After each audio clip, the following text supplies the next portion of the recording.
All right. So if you find yourself low on a selection of images, the place that you're probably going to go is a place that probably looks like this, unless you're on Center City, unless you're in East Falls or Center City campus, in which case you might not be able to use this. But let's just do Philadelphia. Now, remember, when we talked about the help desk, asking a smarter question or telling them more information will get you better information. So saying Philadelphia in images will get us images of Philadelphia, but it's going to get us the skyline. Now, these are all definitely Philadelphian images. But first of all, since we're going to be doing some editing, some of these pictures might be as big as a thumbnail and some might be really small. So let's click on tools right here and say size large.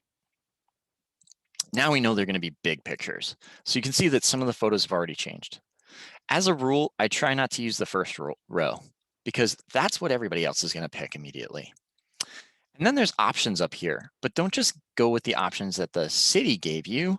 Pick out what it is that you're interested in. Philadelphia map, cream cheese, Eagles, movie, 76ers, Philadelphia roll. Interesting. Philadelphia state. All right, let's do Philadelphia. Let's do Philadelphia row house. Okay, so you can see that you got a lot of different types of row houses here.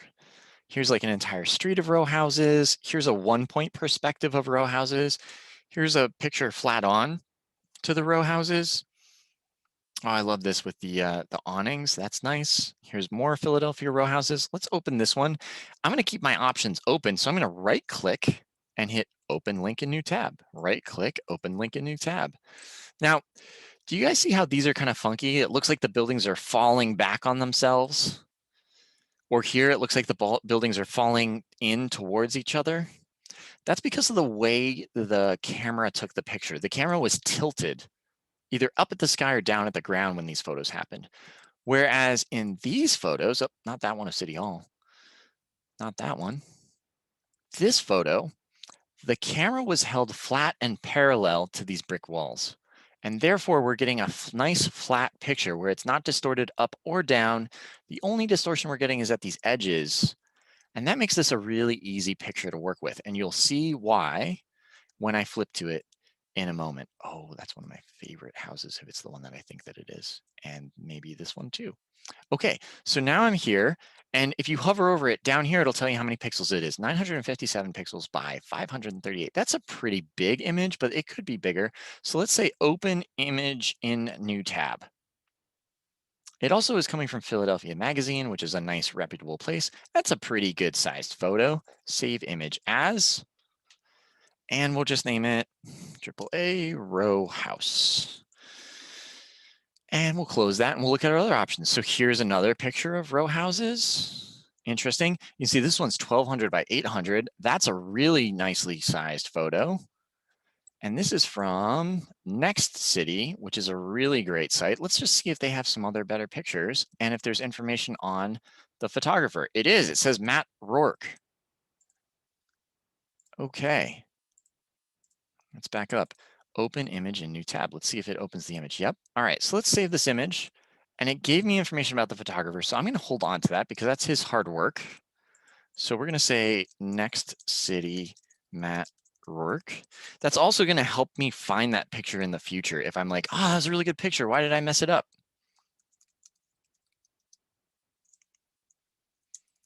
Right now, I'm just putting a AAA at the front of the file so that they're on the top of my desktop. It'll be easier to find them and clean them off my desktop later. All right. I don't know. Funky colors, kind of like that. That's kind of classic Philly, but this feels different. Oh, and this is a nice big photo. Okay, open image in new tab. That's from WHYY. Let's see if that has a photographer. I really like, oh, and I closed that accidentally. See, now I got to go back and I got to find it. Where was it? Oh no. See, this is the reason why it's nice to find that stuff and then save it. Photographs that aren't helpful. Let me just click on a couple photographs that might be not helpful, okay? For what I'm trying to do right now, trying to cut out, you guys were cutting out people on Tuesday, cutting out that tree by hand, that's going to be painful. Don't give yourself a headache if you don't have to. These are really, really nice, but do you see how they're all cut off at the feet? That means we need to give them new feet. It's kind of not helpful. This is really beautiful. What a beautiful shot. This is actually a couple blocks down the street from me. This is also really nice, but it's so busy. There's so much going on. It's a lot to cut out, and if I did cut it out, it would be tiny. The pictures that we have like this, they're a little bit more straight on. It's easier to cut stuff out. Give yourself a pitch right down the middle. Give yourself an easy shot. All right, let's go File, New Folder. Okay, here's a key. So we're gonna do a new image. Let's do it square. Let's do,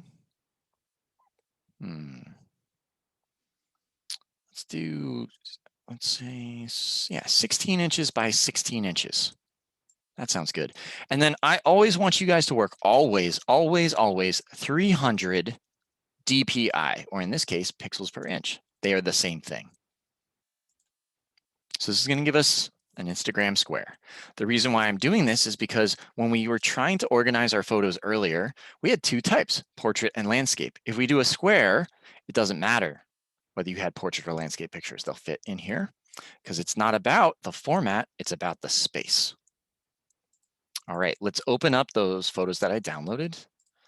And this is, I just named them AAA, so it'll be easy for me to find them. Here they are. I'm gonna open them up. There we go. And there we go. All right, so these have opened their own pages. Let's start with the yellow row houses first, these ones. And this is just a image here sitting by itself. So I could use this select tool. So there is a move tool. I'm just gonna hover over these for a moment and the name should come up. It's probably really tiny on your screen, but that says move tool.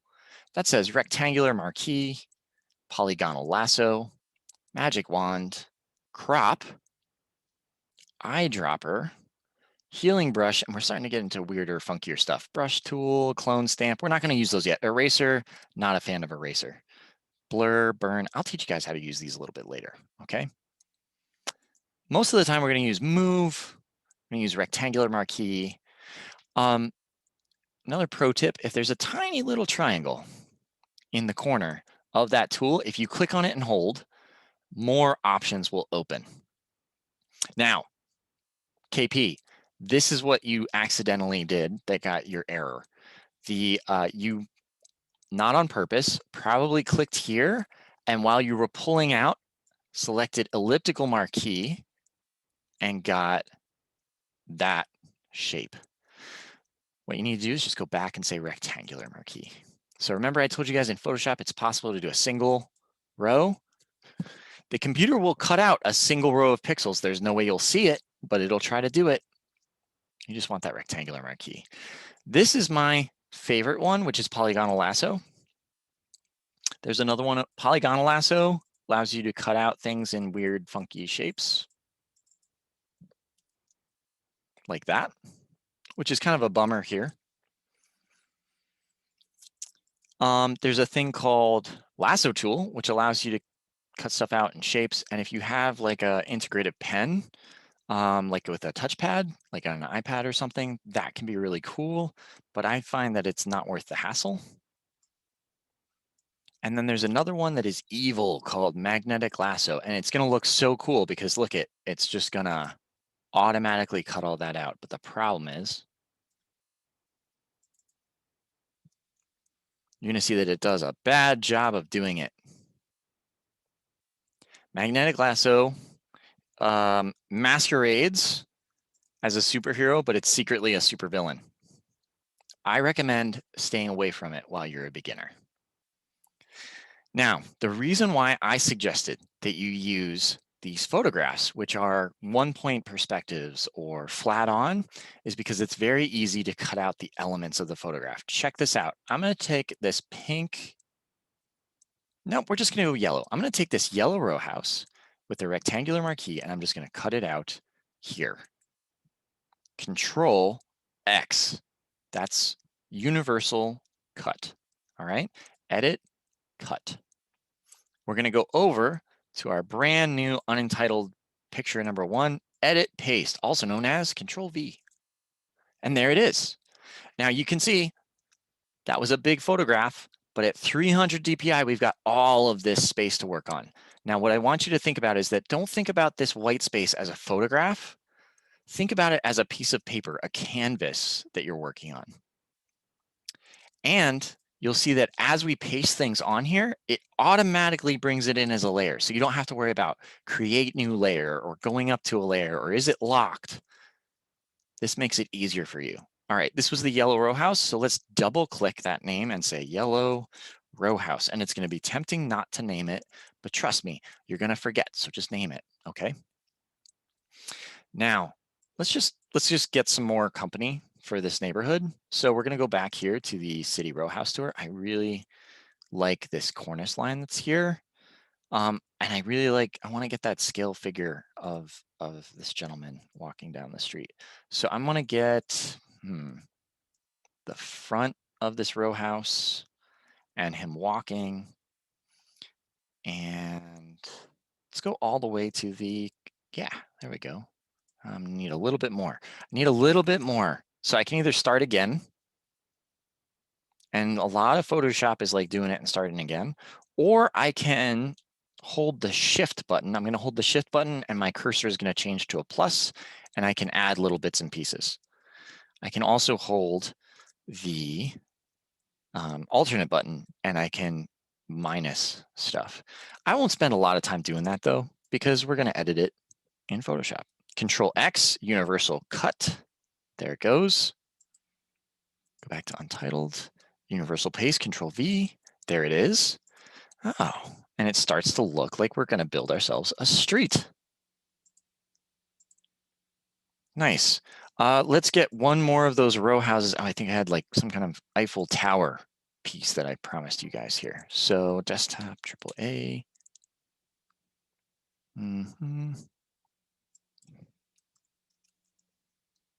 I spelled it wrong. I did. Microwave tower, Eiffel Tower, gas tower, Hans Polzig water towers, round tower architectural prints, Eiffel Tower, 360. Let's see what this is. That is not what I expected. All right, we're going to go back real quick. This is the beauty of the internet. If I still had it open, see, I should have left that open. So we're going to go over here. Do you guys remember? We go to Google. We type in Eiffel Tower. We say Eiffel Tower close up. The more images we tell them, the better information we get. We say image. We say tools, size, large. And then I'm a fan of doing this because I think it's good. It's Creative Commons license rather than a copyrighted image. And here is a pretty cool close-up. And here's a pretty cool close-up. And I can't quite find the other pretty cool close-up. It's all right. Let's go to this one. I do like this one though. Let's say open image in new tab.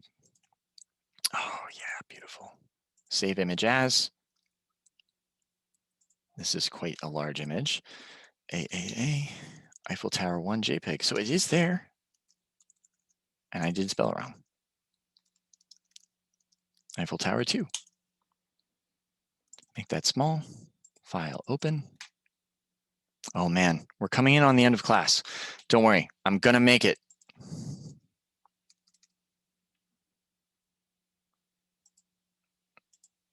Search for all formats. Where is it? Because I want to make a row house with a Eiffel Tower in the background. Are you living in downloads?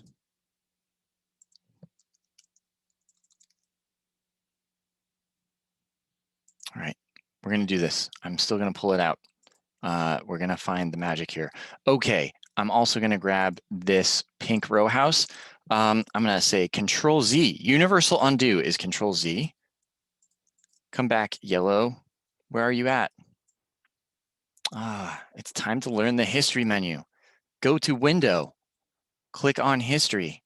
Everything you've ever done in this file, or at least the last 50 things you've done in this file, it will remember. There we go. It's not many times in life, guys, that we can go back in time, but in Photoshop, you can go back as long as it's within 50 moves. All right, we're gonna cut all of the pink house out. We're gonna go back to unentitled, and we're gonna put the pink house on the other side over here. Okay, we'll bring the Eiffel Tower back. Maybe that'll have to be followed for next class.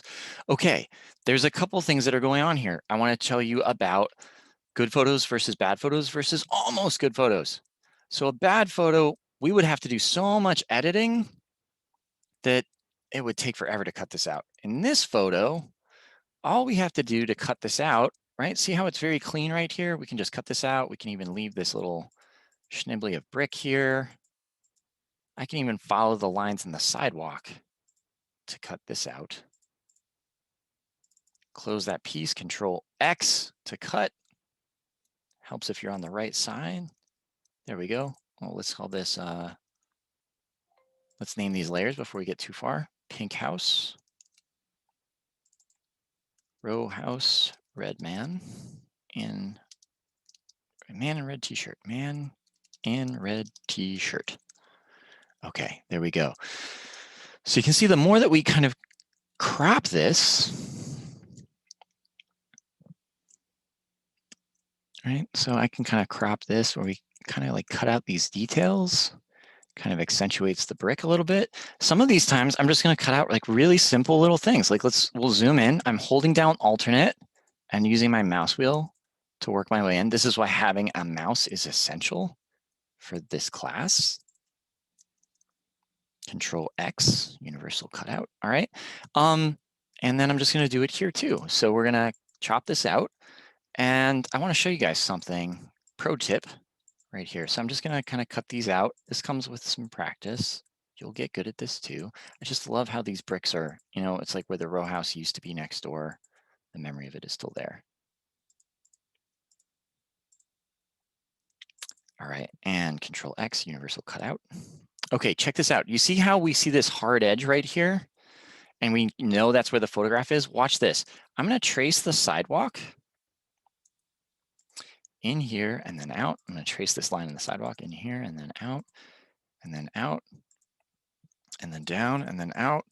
I'm going to cut that out, just following the rules of the perspective. And I'm going to cut this out and the little divot for the grass and another little divot for the grass and a little bit of this garbage on the street right here and back. I'm going to follow this all the way over here.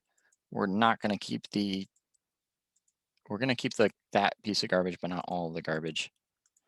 I'm going to keep on going, end at this bottle, up here, over, and up. Now, watch what happens. I'm going to zoom out. Control X. Now we're looking at it as if it's just the building, not as a photograph, because we got rid of the edges of the camera.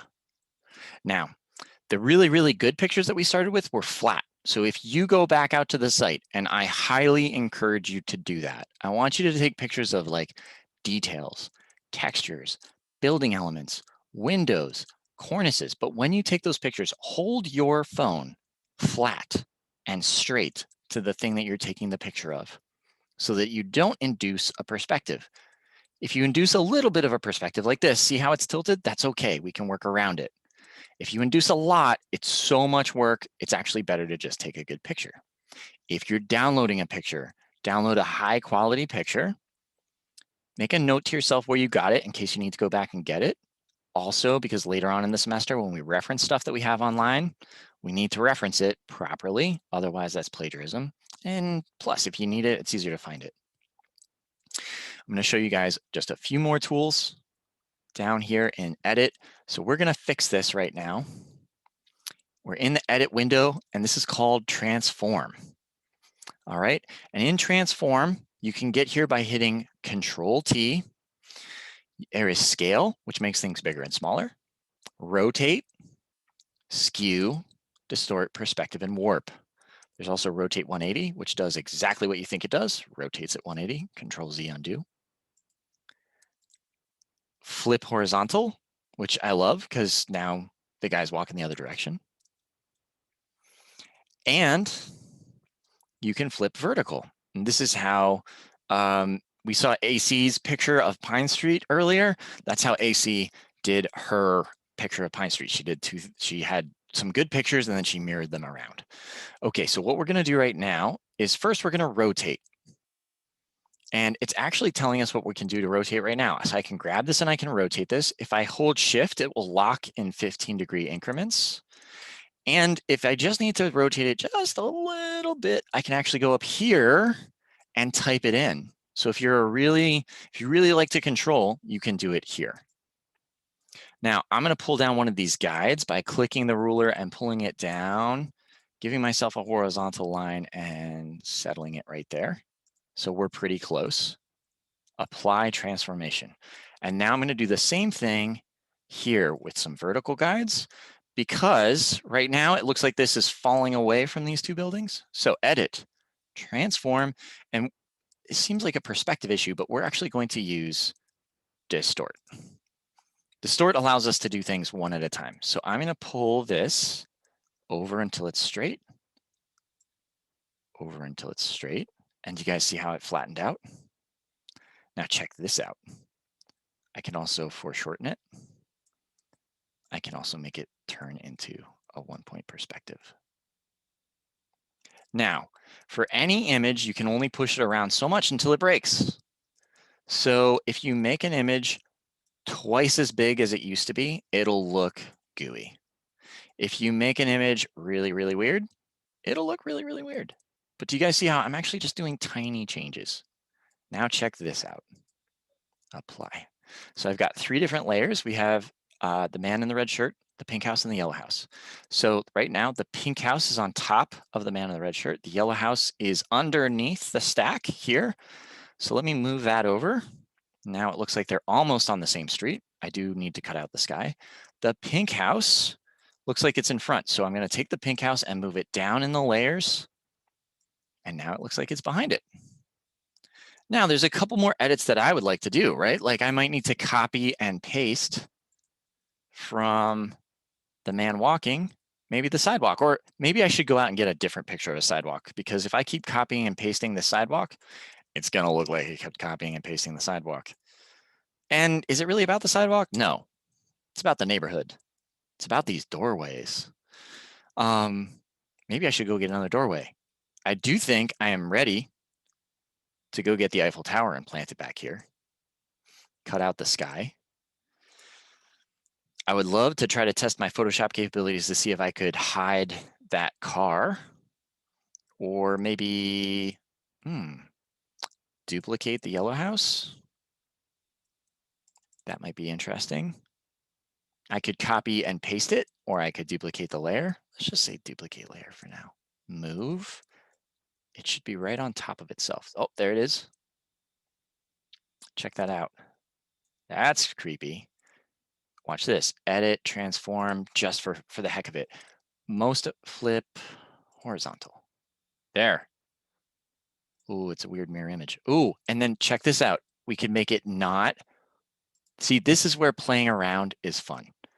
So now we can make the house nice. What color? Make the house green.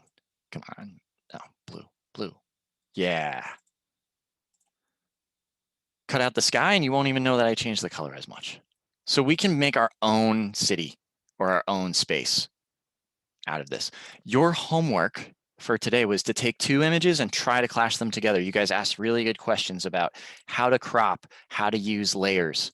Make sure that you name your layers. Make sure that you download high quality images. I suggest going back, because now that the site isn't new to you, you will take the pictures that tell the story of the site better, right? So D, you had a beautiful way of talking about the site not using senses last time. What if you went purposefully this time and just tried to describe it by photographing things that were important to your senses and then adding those into Photoshop? The cool thing about this is, because we are working digitally, your budget is unlimited. You can cut out and paste as many things as you want to build your own city or build out that experience of that place so you can make it bigger than life or smellier than life or more intense. My suggestion while you're working on this homework, combining these elements together, the more you cut out, the more you will learn. The more you explore, the more you will learn. The more you work with other people, and like I said, my Zoom room is open for you, the more you will learn. Great places to go to look for tutorials. I will post this on YouTube so you can rewatch it and rewind me and pause me. I will suggest You Suck at Photoshop is excellent. Some people talk really fast when they're doing Photoshop examples. If you find somebody that's a resource that you really like, please put it into the GroupMe so we can share it with the group. Don't forget about history. If you really don't like what you did, you can always back up. But as soon as you do something new, it'll erase that history. It's just like Back to the Future. And if that movie is too old for you, I will say it's like that other time travel. It's just like, no, it's not like Harry Potter. Anyway, insert other time travel movie here. That usually causes problems. All right. Time machine. Yeah, there you go. All right. So cropping is easier if you just cut and paste out of the images and then cut out what you need. Cutting is easier if you cut out little pieces slowly, right? So rather than going all in on that sky, I would cut it out in tiny pieces. That way, if I messed up, I can back up. The last thing we need to do, whenever you get this far into a file, it's time to save it. So let's say save as. We're going to save this as a PSD file. That's a Photoshop file. The naming convention for our class always, always, always is the date. So it's the 21. It's the 01. It's January. What is it? The 27th, 28th, 28th. Last name, first name, brief description. North Philly Street collage. We're going to save it with the layers and we're going to say save. Wait, we're not done yet. Okay. Now we're going to say file. We're going to say save as because you guys already experienced this. If the file's too big, it won't save. This is the file that you're going to save for yourself to keep working on. This is the file that you're going to post as homework. JPEG. Go all the way down here to JPEG. Make sure all that stuff's turned off. Same exact name. Save. It's going to ask you this. It's going to say image quality, small file or large file. You're going to say large. You're going to say OK. That's going to save as a JPEG, and you're going to upload that to Miro before class starts. OK.